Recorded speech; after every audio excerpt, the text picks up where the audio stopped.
Welcome to another deep dive.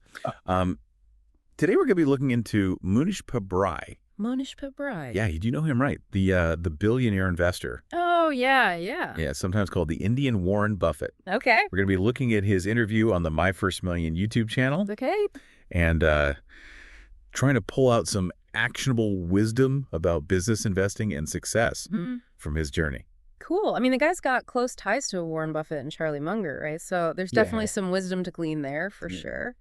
I also like how he doesn't just lecture. Yeah. He illustrates his points with stories from his own life and from business history. Yeah, he's got some fascinating stories. Yeah. And one of the concepts that he talks about that I think is very interesting is this idea of early specialization.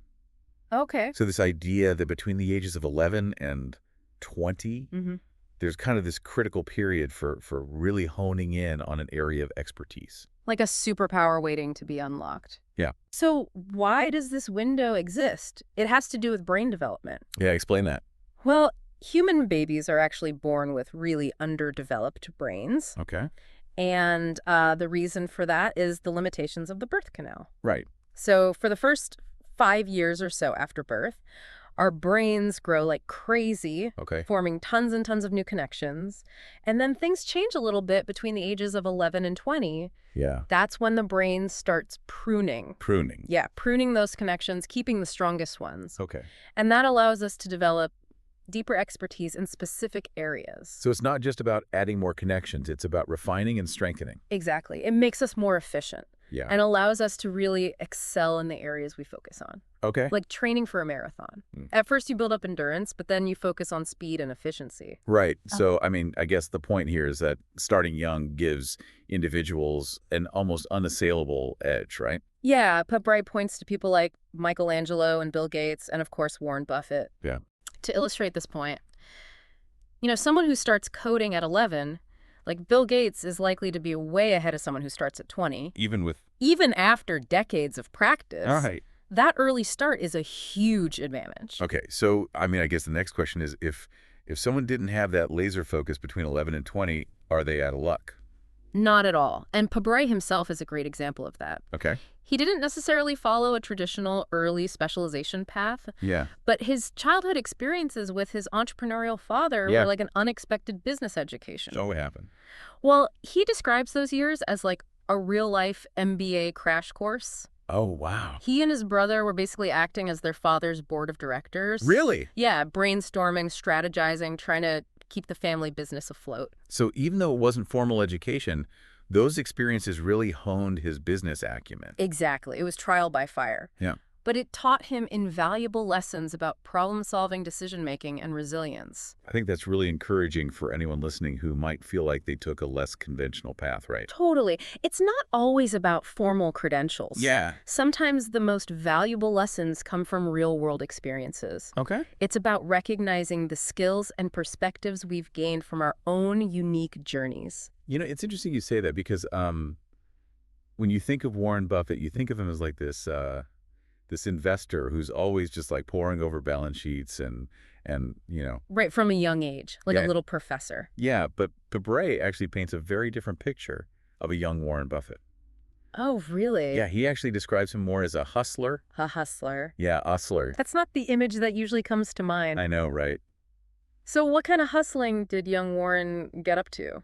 Well, I mean, he was always coming up with business ideas from a very young age. Okay. He was driven to make money. Like a natural-born entrepreneur. Yeah, like at 10 years old, he was already publishing horse racing tips. Horse racing tips at 10. Yeah. Stable boy selections, he called them. Wow. Imagine a 10-year-old doing that today. That's incredible. Then at 14, he and his friend Don Danley started a pinball machine business. Pinball machines. That's classic. Yeah, they would strategically place them in barbershops around Omaha. Smart move. Captive audience. Yeah, to maximize their profits. And then get this. Okay. They bought a broken down Rolls Royce. A Rolls Royce. At 15 years old. Oh, what? Yeah. They fixed it up and rented it out for weddings. Wow, that's amazing. Talk about entrepreneurial spirit. Yeah, and they even used it as their high school ride. I bet they were the coolest kids in school. So these weren't just like, side hobbies or anything. This was like real deal stuff. They were learning about identifying opportunities, Yeah. managing finances, dealing with people. Real world experience. You can't get that from a textbook. So it's this blend of theoretical knowledge and real world experience that really sets successful entrepreneurs and investors apart, right? Yeah. And that's something Pabrai really looks for when evaluating CEOs. He actually has this thing he calls the lemonade stand test. The lemonade stand test. Yeah. Basically, he wants to know if a CEO has that entrepreneurial spark, Okay. that hands-on understanding of how a business works from the ground up. It's about more than just the polished resume. Exactly. It's about seeing if they've got the grit and the know-how to actually make things happen. Okay. So it's not just about business leaders, though. Think about your own field. What would be the equivalent of a lemonade stand experience? Yeah, what would demonstrate that real-world competence? It's a good question to think about. Yeah, it's about identifying those individuals who have really gotten their hands dirty and learned by doing. Yeah, those are the people who have faced real challenges and come out stronger on the other side. So we've talked about the importance of early experiences and the surprising entrepreneurial side of Warren Buffett. But let's get to the heart of Pabrai's success, investing. How did he take these principles and turn them into these incredible returns? Yeah, that's the million-dollar question, literally. Yes. Yeah. Well, remember that $1 million he made from selling part of his IT business? Yeah. He decided to put it to work in the stock market, and the results were mind-blowing. I mean, they were remarkable. In 5 years, he turned that $1 million into $13 million. Yeah, 70% compounded annual return. 70%. That's insane. That's way above the typical stock market return. Yeah. It's a testament to the power of applying the right principles. And in this case, those principles were heavily influenced by Warren Buffett. So how did he do it? What was his strategy? Well, he focused on identifying what he calls hated and unloved businesses. Hated and unloved. What does that even mean? He was looking for companies that were undervalued by the market. You know, those hidden gems that everyone else seemed to be overlooking. So like a contrarian approach. Exactly. He was going against the crowd and finding value where others saw only risk. And that's where his entrepreneurial mindset really comes in. Right, because you have to be able to see. Look, he could see potential. Yeah. Where others just saw problems, he was uncovering the intrinsic value of these businesses that had been unfairly dismissed. So he was basically buying companies that were trading at a fraction of their actual worth. Yeah, sometimes even below their net cash value. Think about that. So like buying $1 for 50 cents. It's a classic value investing approach, buying assets for less than they're truly worth. And clearly it worked wonders for Pabrai. But his success wasn't solely due to his investment skills. He also had a pretty ingenious approach to fundraising. And how did he go about that? Well, even though he was achieving these incredible returns, SEC regulations prevented him from openly soliciting investors. So he couldn't just advertise his fund. Right, so he had to get creative. Okay. And what he did was really clever. Instead of traditional marketing, he turned his existing investors into passionate advocates for his fund. So he built a community around his fund. Exactly. He held annual meetings where he shared his insights, answered questions, and made them feel like they were part of something special. Like a move. Yeah. And he even gave them a mission. He told them, there's one reason and one reason alone you were put on planet Earth, and that is to bring assets to PBS funds. So he turned his investors into his biggest fans. Exactly.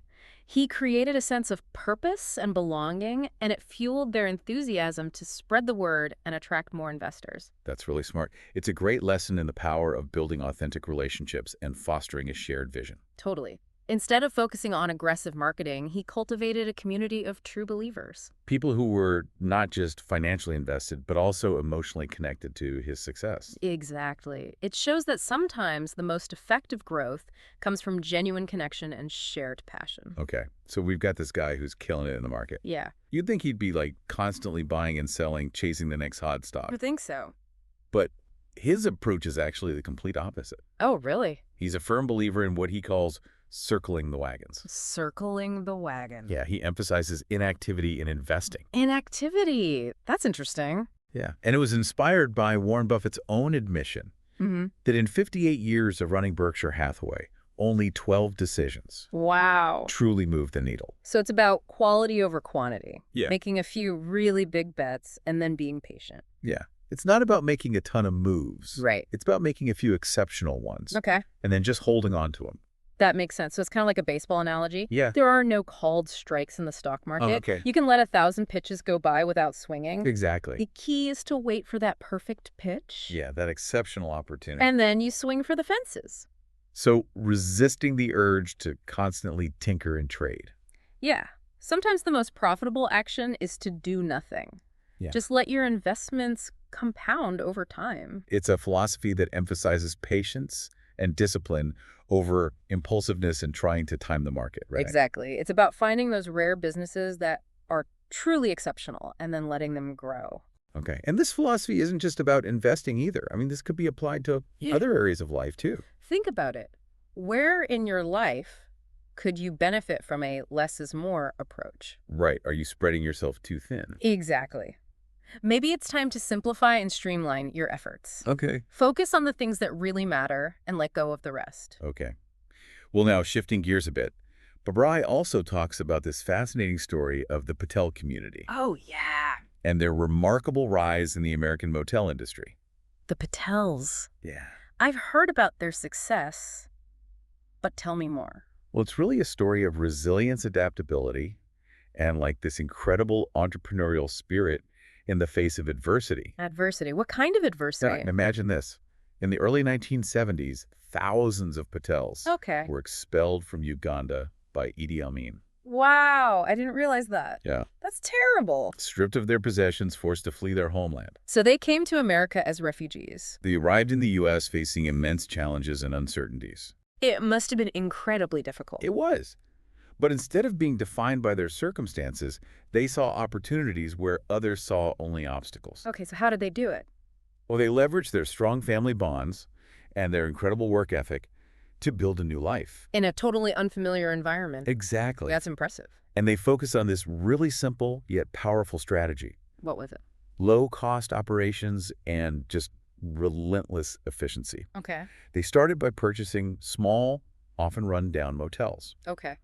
A lot of them were in less desirable areas. But that makes sense. It keeps the costs down and allows them to offer lower prices. And to cut labor costs, they would move their entire families into a couple of the rooms. So they were living and working in the motels. Yeah, this allowed them to offer lower rates than their competitors, and they could quickly fill their motels. That's smart. They were incredibly frugal, disciplined, hardworking. Yeah. They diligently reinvested their profits, expanded their empires, and eventually acquired larger, more profitable properties. Wow. So they basically bootstrapped their way to success. Yeah. That's an amazing story. I mean, think about it, this community of refugees who had lost everything. Yeah. They built a multi-billion-dollar empire. Wow. Through sheer grit, determination, and a commitment to providing value at a lower cost. That's truly inspiring. It shows what's possible with the right mindset and work ethic. Yeah, and their success didn't stop at motels either. They applied these same principles to other businesses. Like what? They acquired 7-Elevens, laundromats, Dunkin' Donuts franchises. Really? Yeah, they became this major force in the American economy. That's incredible. I mean, their story really underscores that success isn't always about having the most resources or connections, right? Totally. It's about having the right mindset, a willingness to work hard, and the ability to adapt and innovate. Yeah. It's a story that resonates deeply with Pabrai because he's achieved remarkable success using similar principles. Yeah. Value investing, low-cost operation. Exactly. It's a story that I think resonates with anyone who's striving to achieve something great. Yeah, it's a powerful reminder that we have the power to shape our own destinies, Right. even when faced with incredible challenges. Okay, so we can't talk about Pabrai without mentioning his unexpected friendship with Charlie Munger. Yeah, I was wondering when we'd get to that. This friendship forged through a charity lunch with Buffett Okay. and nurtured over years of dinners, bridge games, and countless conversations. Sounds like a dream come true. Has been a source of invaluable wisdom for Pabrai. So what are some of the key insights Pabrai gleaned from this legendary investor?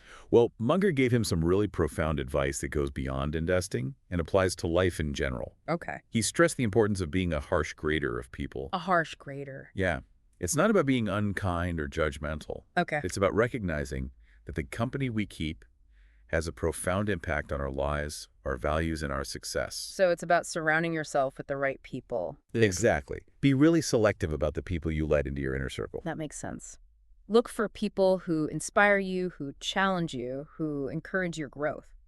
Yeah, our time and energy are precious resources. Hmm. We should invest them wisely in relationships that nourish us and elevate our lives. And this philosophy applies to business as well, right? Absolutely. Mm. I mean, Pabrai learned from Munger the importance of building a team, Yeah. of exceptional individuals who share your values, your vision, and your commitment to excellence. It's about surrounding yourself with people who are even smarter than you are. Yeah.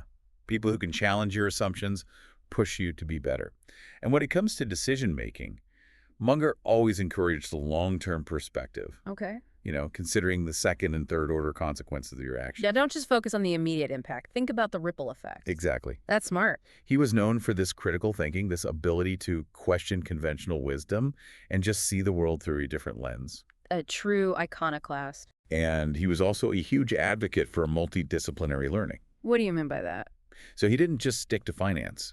He drew insights from history, psychology, philosophy, even science. That's interesting. So he was connecting the dots between different fields. Yeah, he had this incredible ability to connect seemingly disparate ideas and find patterns where others saw only chaos. It's about seeing the bigger picture, right? And understanding how different forces interact and influence each other.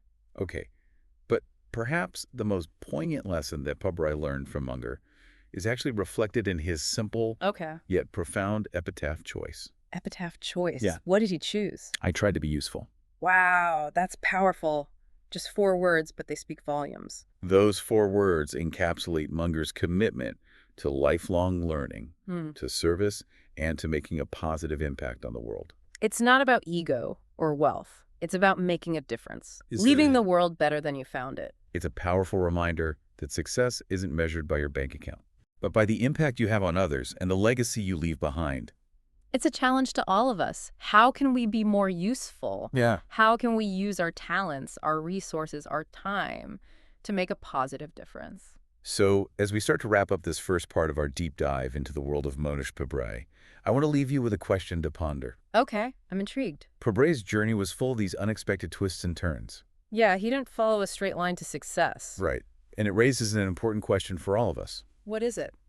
What seemingly insignificant experience from your own past might hold a valuable lesson for your future success? That's a great question. It really makes you think. Yeah.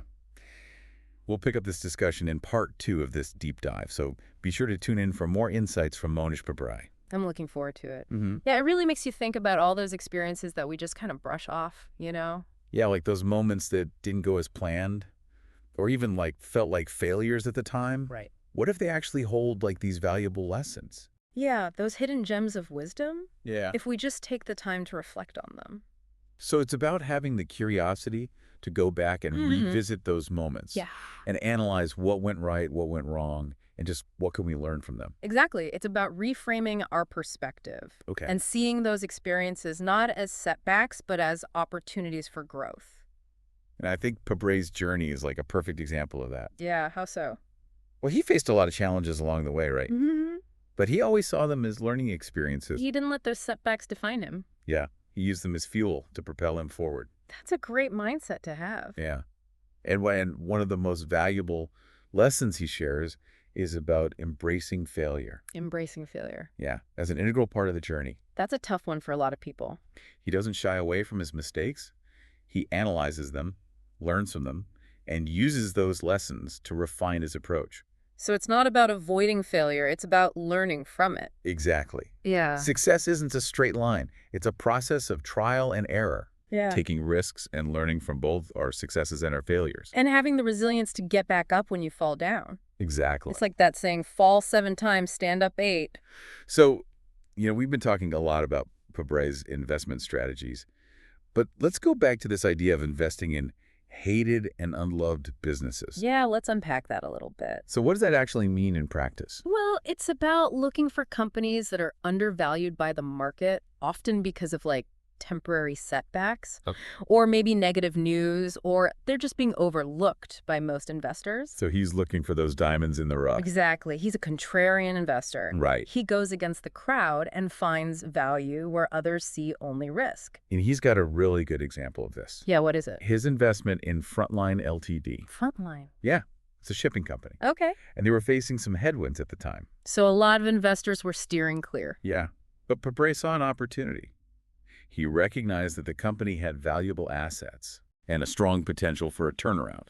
So he was betting on a comeback? Yeah. Did it pay off? It did. The stock price soared, and it delivered exceptional returns for those who, like Pabrai, had the foresight to see beyond that temporary negativity. So it's about looking for value in unexpected places. Exactly. But this strategy obviously requires a deep understanding of the company, right? Yeah. You have to understand their financials, their industry, their competition. Pabrai spends a lot of time researching and analyzing potential investments. He's not just throwing darts at a board. It's not about gambling on a hunch. Right. It's about making informed decisions based on thorough due diligence. Okay. So it's not just about finding undervalued companies. Yeah. It's also about understanding their intrinsic value. Right. Their true worth. So how do you determine a company's intrinsic value? Well, think of it like buying a house, right? Yeah. You wouldn't just look at the asking price. Right, you'd consider the location. Yeah. The size, the condition. The potential for appreciation. You'd want to know what it's really worth. Yeah, you'd want to determine its intrinsic value. Makes sense. So Pabrai is essentially applying that same logic to investing, right? Yeah, he's looking for companies that are trading at a significant discount. To their intrinsic value. Exactly. Like trying to buy a dollar for 50 cents. Yeah. Creating that margin of safety Yeah. to protect his investments. Yeah. Okay, but I think a lot of people listening to this are probably like, this all sounds very complicated. Yeah. You know, I don't have time to do all this research and analysis. Right. So what's the average person supposed to do?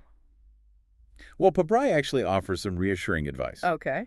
For those of us who don't have the time or expertise to do all of that, I'm all ears. he's a strong advocate for index funds. Index funds. Yeah. What are those? So an index fund is basically a basket of stocks Okay. that tracks a specific market index. Like the S&P 500. Yeah, So you're not picking individual stocks, you're buying a little piece of the whole market. exactly. That's a good way to diversify and reduce risk. And Pabrai actually recommends this strategy for the majority of investors. Really? Even though he's a stock picker himself. Yeah, he believes that for most people, trying to beat the market Yeah. by picking individual stocks is a losing game. Interesting. So he's saying that for most of us, it's better to just go with the flow. Yeah, it's a more passive approach, Right. but it's also a lot less stressful. True. Trying to time the market can be a real headache. Yeah.